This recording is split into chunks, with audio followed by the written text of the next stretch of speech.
Today's gospel reading is once again from the gospel, from chapter 6 of St. John's Gospel. And notice how our Lord says, I am the bread of life. Whoever comes to me will never be hungry, and whoever believes in me will never be thirsty. And this is kind of the introduction to our Lord speaking about the Eucharist, the fact that we actually have to eat his flesh and drink his blood. However, for those who do not believe in the Eucharist, they would see this passage as the explanation as to what our Lord is really saying. That our Lord isn't really saying that you have to eat his flesh. He's just saying you need to come to him and you won't be hungry. And you need to believe in him and you will never be thirsty. But the reason our Lord is saying this is because he wants us to believe everything that he is saying.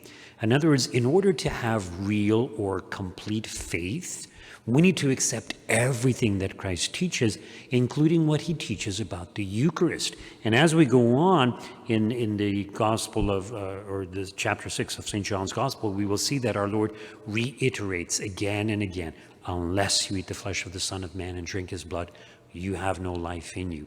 And in the Greek, he actually uses different verbs to emphasize that you actually have to eat, to consume, to chew, and actually receive our Lord. So real faith means believing everything that our Lord is teaching. We cannot pick and choose.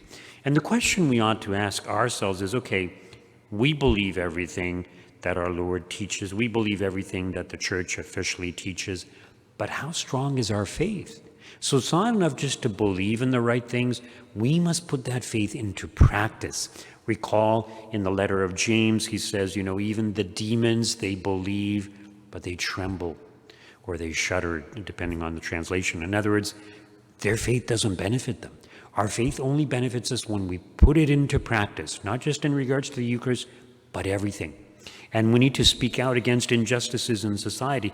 In other words, if we have true faith, we want to share it with everyone around us. Now, in today's first reading from the Acts of the Apostles, notice that after St. Stephen is killed, a severe persecution begins against the church in Jerusalem. So all the Christians are being attacked, and many of them flee, except for the apostles. They all flee to different places, but in fleeing, they're actually hopefully going to spread the word. But notice what it mentions, that Saul was ravaging the church by entering house after house, dragging off both men and women. He committed them to prison. So Saul is ravaging the church, going house to house. And what was he doing when he goes from house to house? He probably would have asked them, are you a follower of Christ?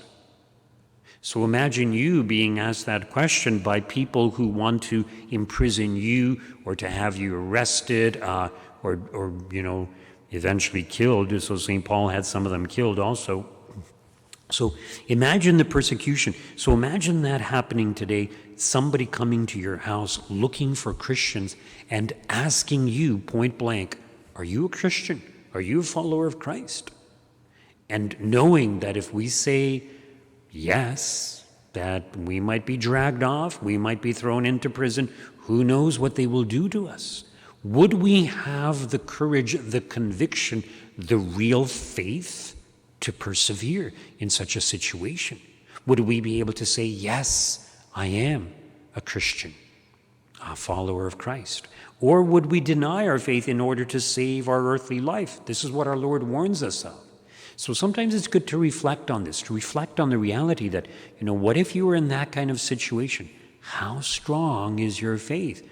Do you have the courage? Do you really have a real, firm, solid faith in order to be able to persevere no matter what?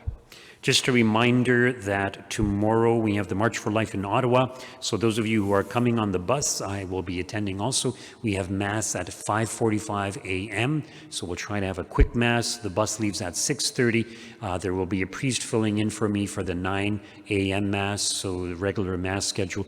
And also please note I will be away next week, Monday to Thursday, on the Diocesan Priest Retreat. We will have the regular Mass schedule here. Various priests will be coming in to fill in for me while I am gone. And also a reminder that on Saturday we have the Living Rosary at 4 p.m. So just before the 5 p.m. Mass at 4 p.m. Living Rosary. So you're all invited to attend that.